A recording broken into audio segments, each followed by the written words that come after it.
Assalamualaikum warahmatullahi wabarakatuh. Alhamdulillahilladzi khalaqal mauta wal hayata liyabluwakum ayyukum ahsanu amala. Asyhadu an la ilaha illallah wahdahu la syarikalah wa asyhadu anna Muhammadan abduhu wa rasuluh. Allahumma salli wa sallim ala nabiyyina Muhammad wa ala alihi wa sahbihi wa man walah. Amma ba'd. Para jamaah yang dirahmati Allah, alhamdulillah pagi ini kita bisa bertemu lagi, dan mudah-mudahan pertemuan ini benar-benar menjadi pertemuan yang mendapatkan ridho dari Allah Subhanahu wa taala. Amin. Para jamaah yang dirahmati Allah, pagi ini saya sedikit akan menyampaikan uraian mengenai makna toleransi yang seringkali dipertanyakan oleh orang. Ya, beberapa hari pertanyaan dari para jamaah yang intinya itu bagaimana kita memahami makna toleransi dalam hidup ini ketika utamanya kita dan toleransi itu bisa kita terjemahkan dengan bahasa yang sederhana, tapi juga bisa kita terjemahkan dengan bahasa yang sedikit rumit. Orang Jawa itu seringkali mengatakan kowe kudu iso tepo seliro. Itu terkandung mana toleran. Tepo sariro itu sebenarnya juga sama.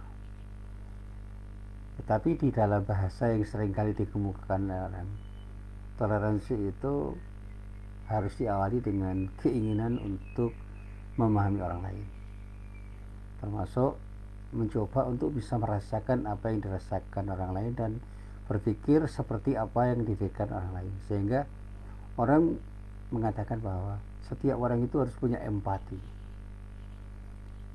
sehingga dengan empati itu orang tidak serta-merta akan memberikan judgement, penilaian terhadap orang lain selaras dengan apa yang dia pikirkan. Saya pernah melihat ada orang Batak itu bercengkrama dengan temannya. Saya kaget itu, karena kan suaranya lantang. Saya kira sedang bertengkar, ternyata sedang berdiskusi. Demikian juga ketika saya melihat ada orang-orang yang gaya bicaranya itu keras. Ketika saya itu perhatikan, ternyata dia sedang marah ketika membentak-bentak temannya itu, karena itu gaya dia berbicara. Jadi budaya mereka itu seperti itu, sehingga ketika mereka bicara ya seperti itu. Sebaliknya ketika orang Jawa, terutama orang Jogja dan Solo itu berbicara lembut, itu tidak harus diartikan dia sedang ramah atau sedang berkenan. Bahkan biasa jadi kemarahan orang itu diungkapkan dengan bahasa yang lembut,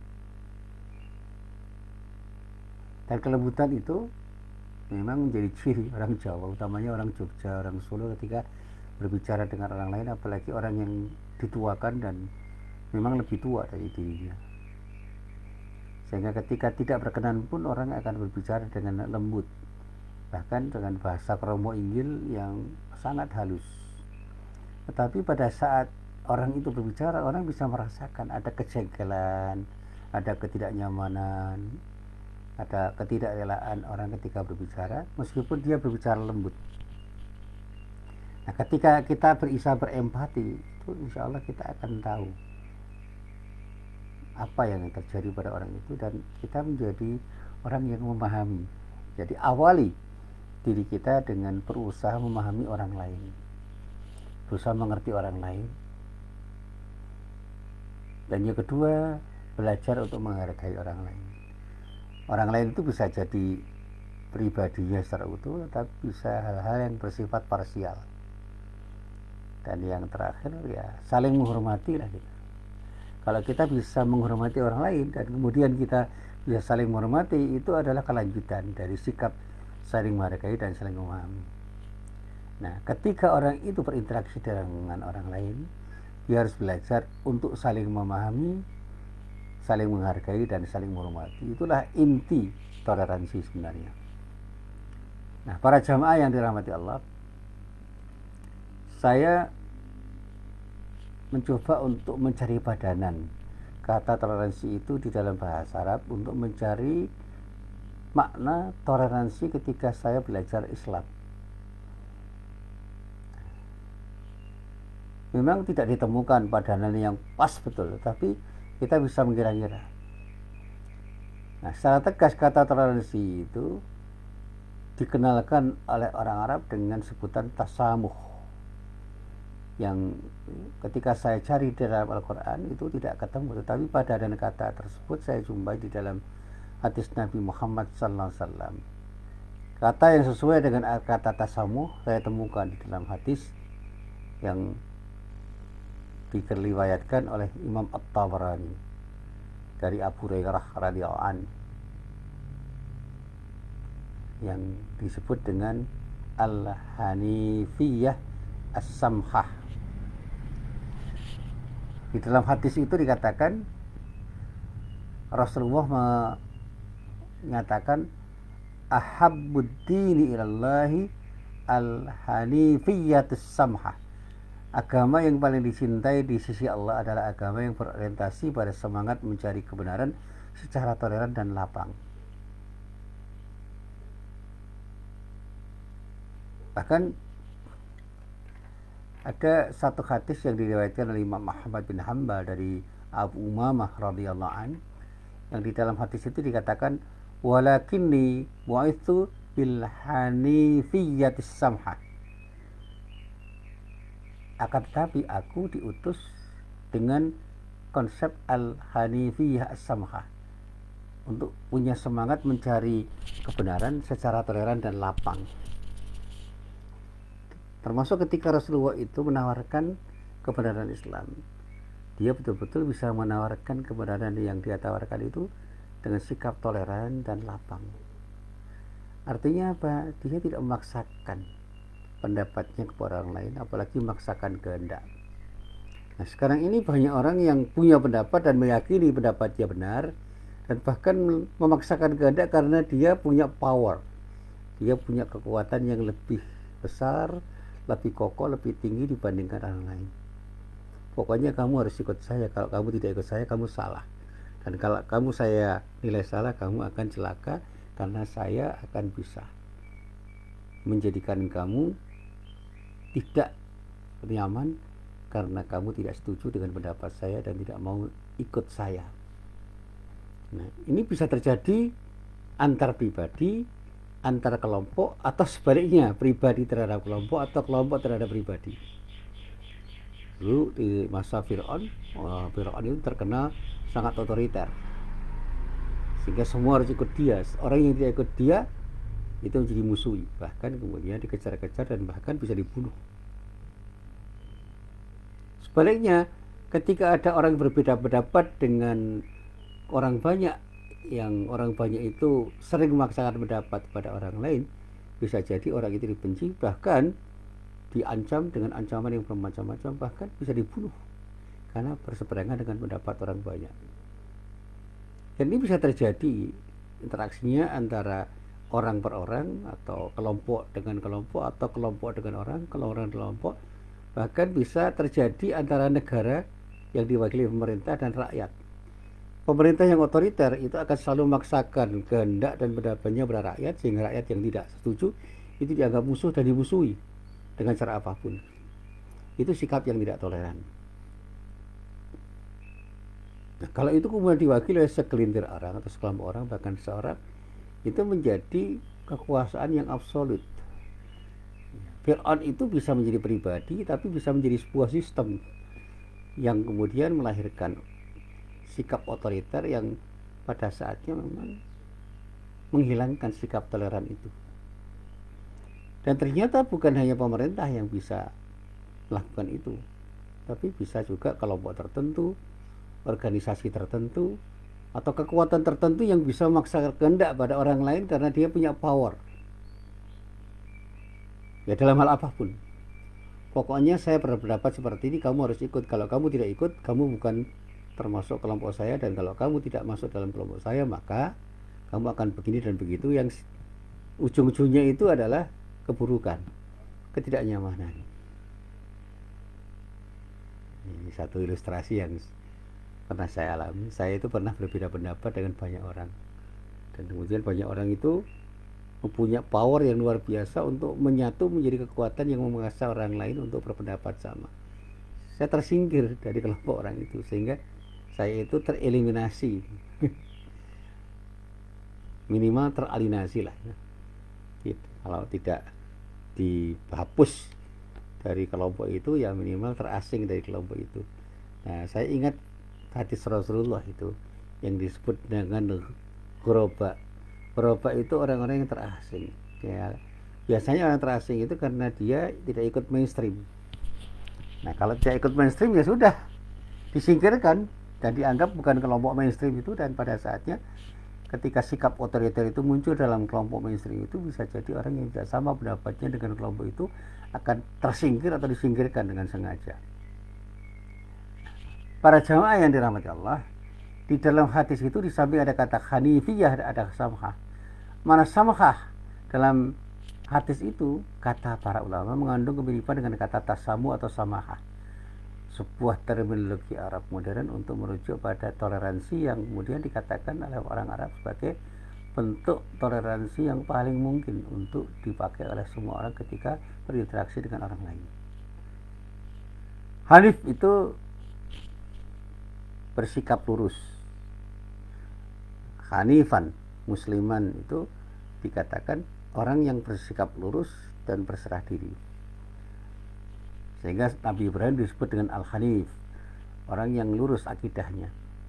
Nah, ketika kita ingin bersikap lurus, tegak lurus, dan bahkan ingin menjadi orang yang membela kebenaran, kita tetap harus bersikap toleran. Ada samahah di situ. Bagaimana kita itu bersikap tasamuh kepada orang lain, sehingga apapun yang kita katakan benar itu tidak bisa dengan serta-merta kita paksakan kepada orang lain, meskipun kita yakin bahwa apa yang kita yakini itu benar-benar bisa kita pertanggungjawabkan. Maka di dalam agama kan ada istilah tidak boleh ada paksaan, la ikraha fiddin. Itu ayat Quran yang jelas-jelas menyatakan bahwa ketika orang berdakwah tidak boleh memaksakan kehendak agar orang lain itu masuk Islam dan berislam sesuai dengan apa yang dia inginkan. Ada proses di mana kita itu harus menawarkan Islam pada orang lain, dan ketika orang menerima itu tidak serta-merta harus kita paksa untuk berislam sesuai dengan apa yang kita kehendaki. Ada proses keberislaman yang mengalir pada setiap orang, termasuk ketika kita mau jujur pada diri kita. Keberislaman kita itu juga berproses. Secara intelektual berproses, dan secara ideologi juga berproses. Bahkan penghayatan dan pengamalan kita di dalam Islam itu juga berproses. Pada saatnya ketika kita itu ingin menerjemahkan Islam dalam ranah kehidupan yang lebih luas, itu prosesnya juga panjang. Nah, Rasulullah Nabi Muhammad SAW itu menunjukkan sikap toleran itu tidak hanya dengan kata-kata, tetapi dalam tindakan.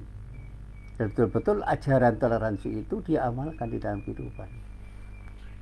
Banyak orang yang bisa merasakan bagaimana Rasulullah bersikap toleran terhadap siapapun.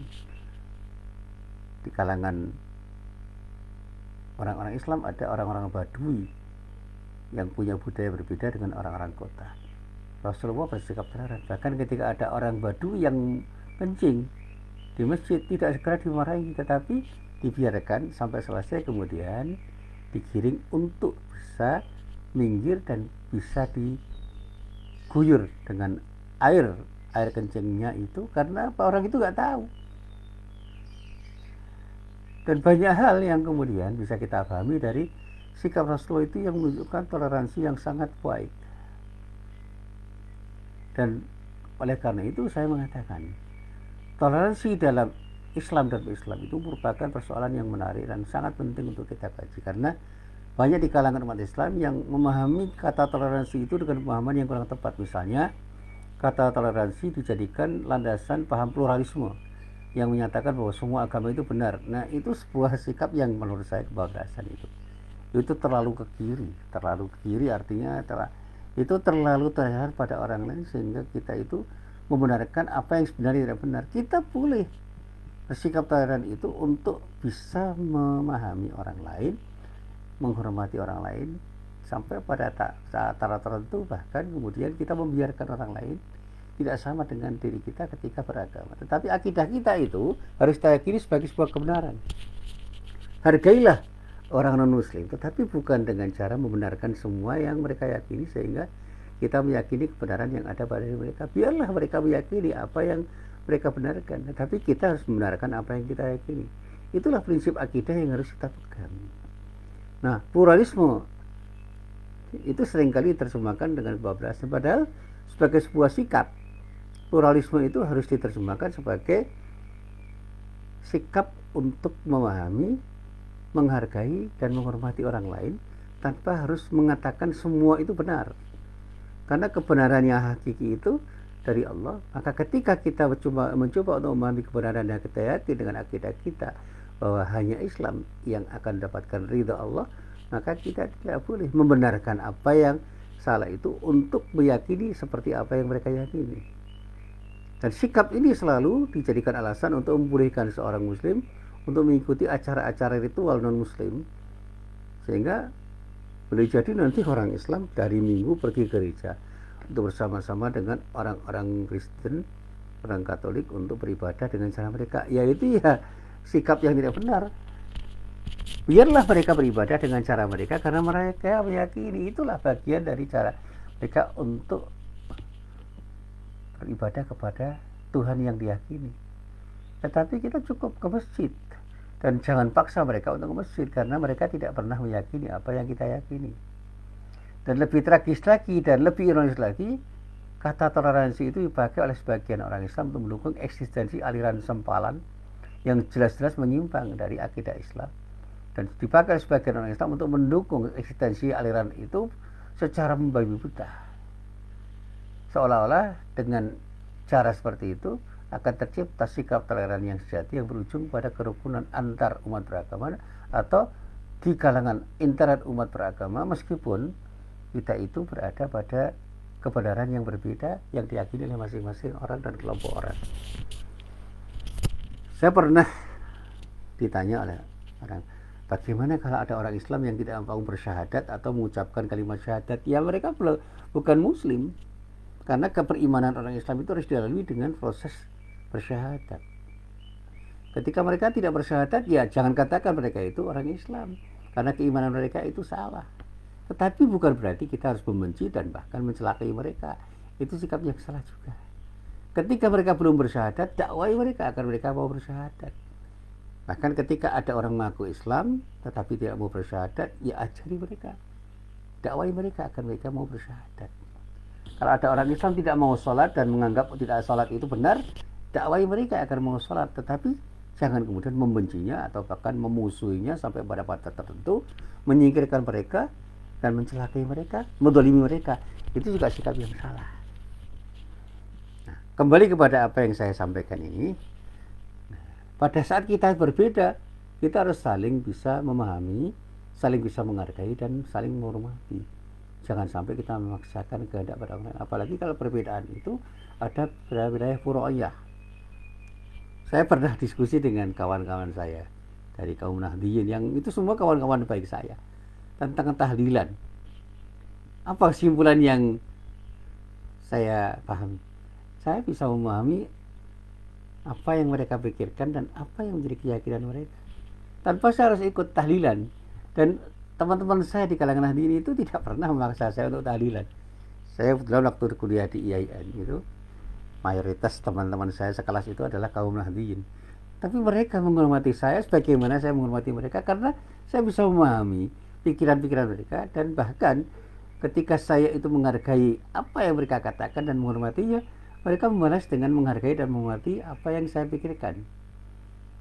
Sampai ada ungkapan dari salah seorang yang tidak perlu saya sebut namanya, dari seorang kiai di sebuah pesantren di Jawa Timur, itu teman saya kuliah di IAIN waktu saya kuliah pasca sarjana di sana. Dia mengatakan begini, andai kata orang Muhammadiyah itu seperti Anda Mas Muhsin, selesai. Artinya apa? Kita aman-aman saja. Saya balas, andai kata orang NU itu seperti Anda semua, itu sudah selesai, nggak perlu ada perseteruan antara NU dan Muhammadiyah. Karena apa? Meskipun kita berbeda pendapat, kita bisa saling memahami, saling menghargai, dan saling menghormati. Selesai. Saya itu tidak pernah ikut tahlilan, tetapi tidak pernah menyalahkan orang yang tahlilan, karena saya paham cara berpikir mereka itu melahirkan kesimpulannya seperti itu. Andai kata saya punya cara berpikir yang seperti mereka, saya akan tahlilan. Dan mereka tidak pernah memaksakan kehendak pada diri saya. Saya tidak pernah menyalahkan, dan saya bisa tersenyum ketika ikut tahlilan bersama mereka. Bukan dengan cara saya ikut tahlilan betul, tapi saya melihat, menyaksikan, dan menikmati. Nah, sekarang di Muhammadiyah ada pengajian. Ketika ada kematian, itu malamnya ada pengajian untuk menghibur orang yang tinggalkan keluarganya. Takziahnya seperti itu. Saya sudah berkali-kali memberikan pengajian pada keluarga yang meminta saya untuk memberi pengajian pada ketika mereka kehilangan keluarganya. Bisa 1 hari, bisa 2 hari, 3 hari. Dan sekarang ada istilah takziah virtual. Saya paham, tapi saya pernah ikut, pernah tidak ikut. Dan ketika saya ikut, nggak ada masalah. Ketika saya tidak ikut pun tidak bermasalah bagi saya. Tapi bisa menjadi masalah bagi orang lain. Ketika saya ikut, dikatakan saya berada pada wilayah bid'ah, dan itu dolalah, sesat, dan pada saatnya harus masuk neraka menurut mereka. Tapi ketika saya tidak ikut, saya dikatakan tidak toleran, karena saya tidak ikut mainstream yang sekarang sedang menjadi bagian dari cara orang Muhammadiyah untuk bertakziah, karena tidak bisa bertakziah secara langsung. Ya berkali-kali saya tidak ikut. Saya pernah ikut, tapi pernah tidak ikut. Nah, termasuk ketika maaf gitu. Sekarang kan orang ada yang mau berjamaah di masjid, ada yang tidak mau berjamaah di masjid. Nah, satu saat saya berjamaah di satu tempat. Di sana tidak ada perubahan apa-apa, meskipun di saat pandemi.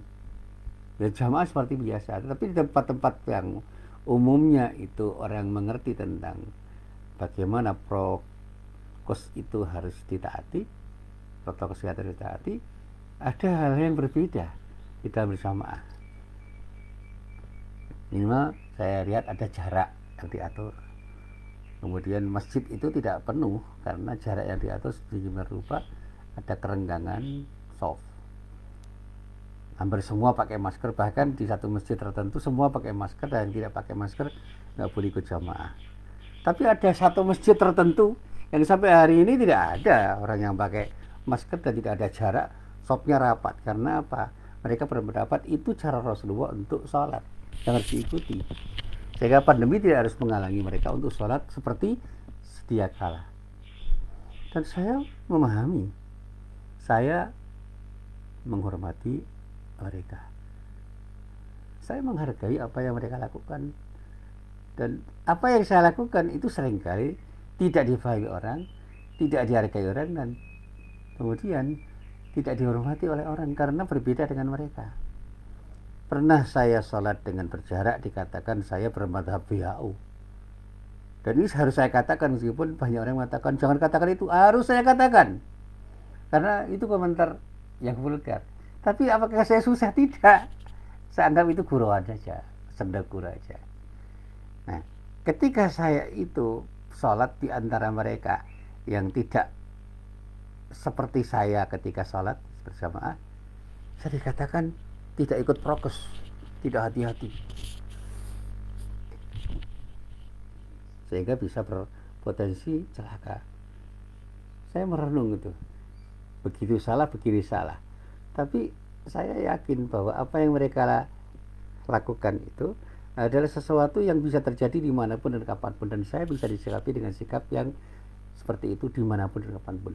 Nah, belajar dari itu, saya tidak boleh bersikap seperti itu.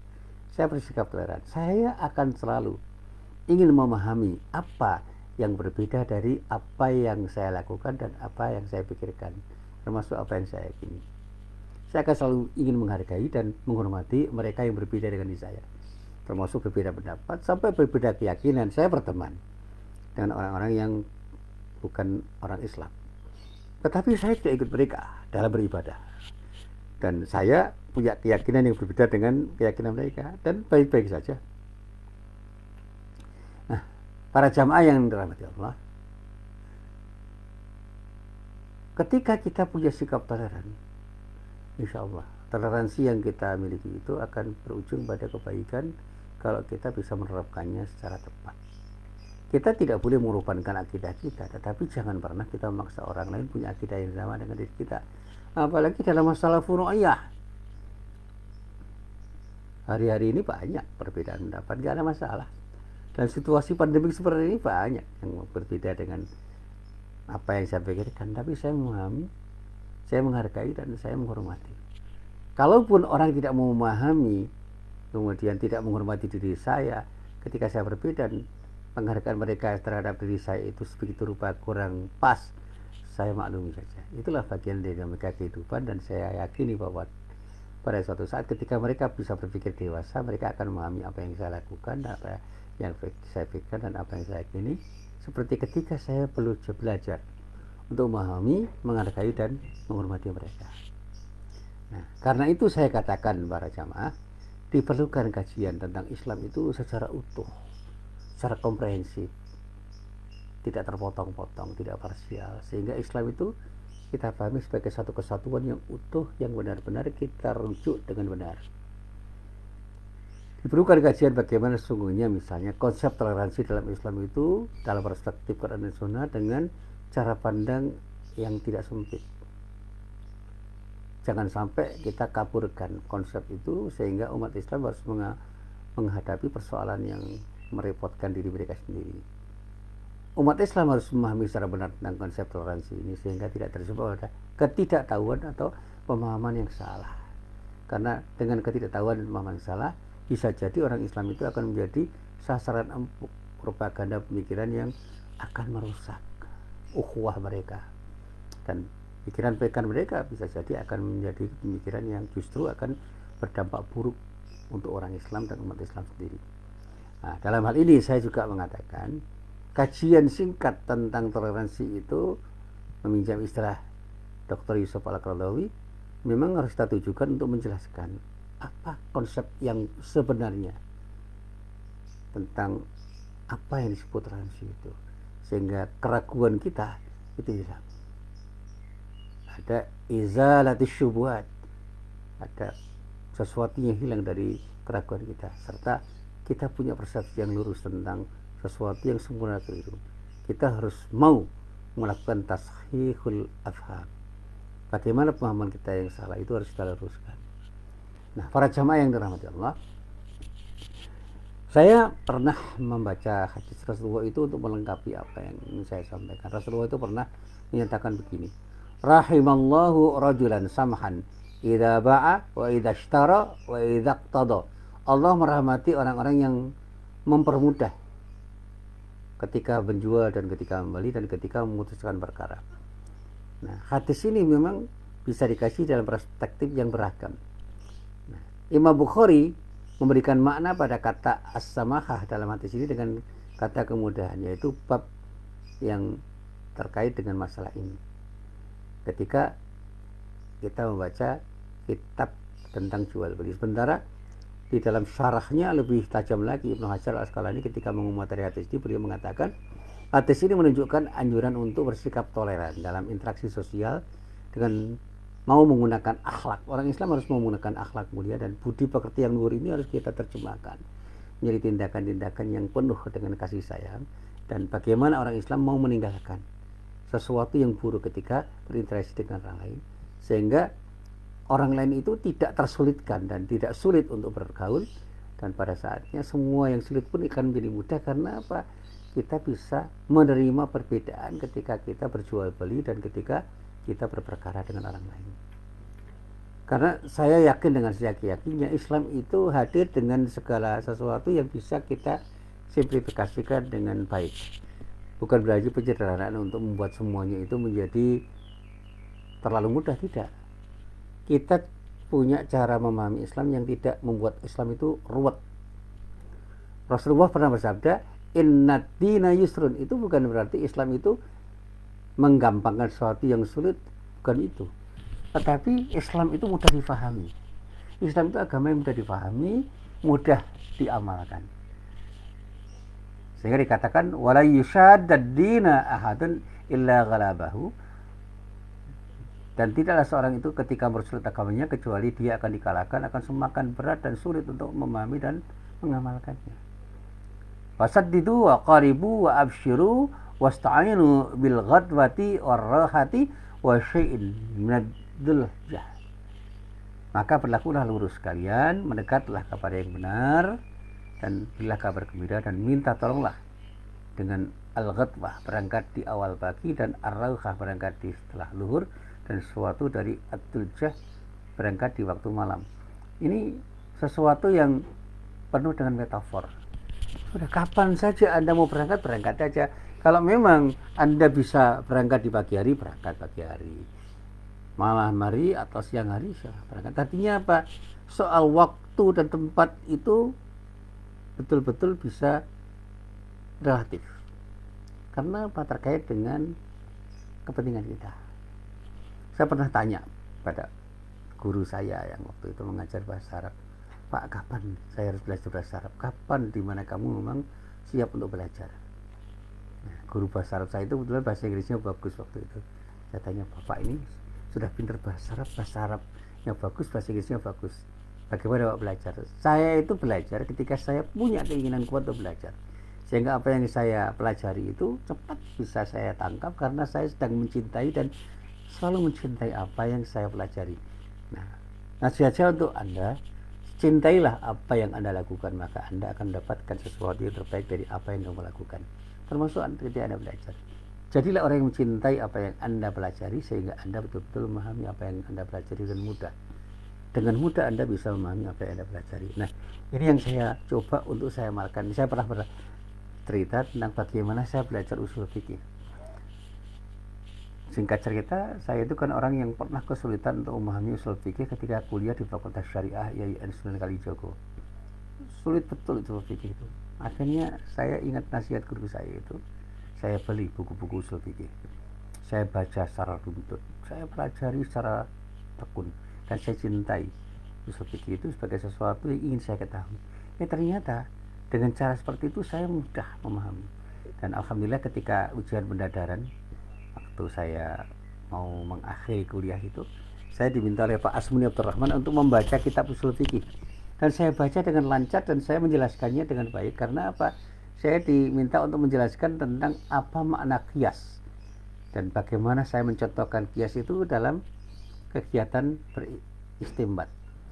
Saya jelaskan dengan bacaan saya itu, dan Pak Asmuni langsung katakan lulus. Baca kitab saya lulus. Padahal ketika saya membaca yang lain belum tentu saya paham. Karena apa? Yang saya baca itu ada sesuatu yang sering saya baca dan saya pahami dengan baik karena saya mencintai apa yang saya baca. Nah, para jamaah yang dirahmati Allah, larangan untuk bersikap tasyaddud, ya, bersikap keras, bersikap berlebihan di dalam beragama itu antara lain ketika kita memaksakan sesuatu yang tidak seharusnya kita paksakan, dan sesuatu yang mudah pun menjadi sangat sulit untuk kita lakukan ketika kita mencoba untuk bersikap tasyaddud. Tasyaddud itu kurang baik. Tasahul juga kurang baik. Yang baik tawassut, berada di tengah-tengah. Sehingga pada saat kita akan melaksanakan sesuatu, mungkin saja kita akan kesulitan untuk melaksanakannya. Karena apa? Kita terlalu bersikap keras terhadap sesuatu dan pada saatnya mempersulit diri. Kalau kita persulit apa yang sebenarnya mudah, kita menjadi susah untuk melaksanakannya. Makanya ketika saya ditanya oleh orang, Pak, saya ingin berkorban, Pak, tapi hanya punya duit 2 juta. Kalau punya 2 juta berarti kalau saya belikan kambing, kambingnya kecil. Sah nggak, Pak? Sah. Karena yang penting niat Anda berkorban. Anda punya uang 2 juta, belikan kambing kecil, nggak apa-apa. Yang penting kambing itu memenuhi syarat untuk korban, selesai.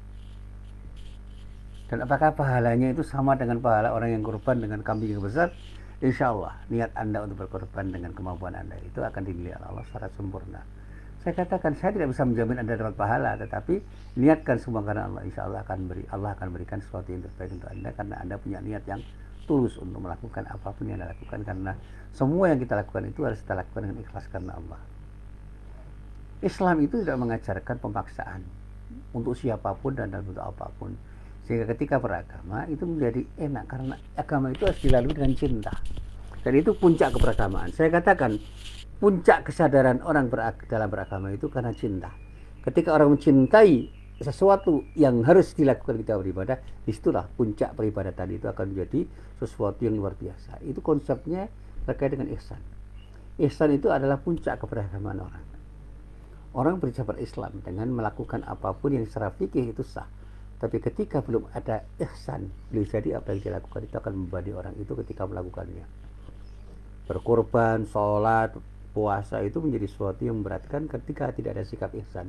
Tapi ketika ada sikap ihsan, kita mencintai sesuatu yang kita kerjakan sehingga kita bersikap optimal untuk mengerjakan sesuatu tanpa berpikir apakah kita itu akan berpahala atau tidak di hadapan Allah. Yang penting kita serahkan semua kepada Allah dengan apa yang kita lakukan itu, dengan harapan mudah-mudahan Allah akan ridho terhadap apa yang kita lakukan, dan pada saatnya kita akan mendapatkan pahala yang kita harapkan betul-betul dari Allah Subhanahu wa Ta'ala. Nah, para jamaah yang dirahmati Allah, endingnya mari kita mencoba untuk memahami apa yang dimaknai dengan sikap toleran itu. Nilai toleransi itu mudah sekali untuk kita pahami, bahwa jangan pernah kita menyulitkan sesuatu yang mudah atau mempersulit sesuatu yang sebenarnya mudah. Bahkan prinsip taisir, memudahkan sesuatu yang sulit itu menjadi sesuatu yang gampang untuk membuat kita itu semakin nyaman tidak beragama. Jadilah orang-orang yang tidak berpikir terlalu rumit ketika memahami agama. Dan ketika kita bergaul, jadilah orang yang bisa memahami, menghargai, dan menghormati orang lain. Insya Allah orang lain pun akan bersikap sama, memahami, menghargai, dan menghormati diri Anda. Kita bangun keramahan, kita bangun kesantunan, kita bangun kasih sayang ketika kita bertemu dengan orang lain, sehingga Islam itu bisa kita terjemahkan dengan penuh kasih sayang kita berislam, dengan penuh sikap toleran kita berislam, dengan penuh kesantunan, dengan penuh keramahan kita berislam, sehingga orang yang bergaul dengan orang Islam merasa nyaman. Pada saatnya toleransi yang kita pahami itu insya Allah akan melahirkan kebaikan, termasuk ketika kita mendakwakan Islam dimanapun dan kapanpun kita berada, karena Islam akan diterima oleh banyak orang karena sikap kita yang penuh dengan keramahan, dengan sikap toleransi yang kita terjemahkan menjadi keinginan untuk selalu memahami apa yang dimiliki orang lain, menghargai dan menghormati, dan pada saatnya kita bisa mengiring mereka untuk memahami, menghargai dan menghormati diri kita dimanapun dan kapanpun kita berada, termasuk di dalamnya besok pagi. Insya Allah besok pagi ada sesuatu yang berbeda. Ada orang Islam yang masih melaksanakan sholat Idul Adha berjamaah di masjid, di lapangan. Tapi ada orang Islam yang tidak mau melaksanakannya, bahkan melaksanakannya di rumah. Iyalah, itu semua terjadi, dan bersikap toleran untuk bisa saling memahami, menghargai dan menghormati satu sama lain, sehingga tidak perlu kita saling menyalahkan. Dan saya katakan kepada teman-teman saya, jangan suka memaksakan kehendak pada orang lain. Saya orang yang ingin menawarkan sesuatu pada orang lain sehingga orang lain paham dan menerima apa yang saya tawarkan itu dengan nyaman, sehingga dia tidak pernah terpaksa untuk melakukan apa yang dia lakukan, karena punya pemahaman yang betul-betul difahami dengan benar dan bisa dilaksanakan dengan tepat karena keyakinan mereka dengan apa yang mereka pahami. Inilah apa yang bisa saya sampaikan. Mudah-mudahan apa yang saya sampaikan ini bermanfaat. Billahi taufik wal hidayah. Assalamualaikum warahmatullahi wabarakatuh.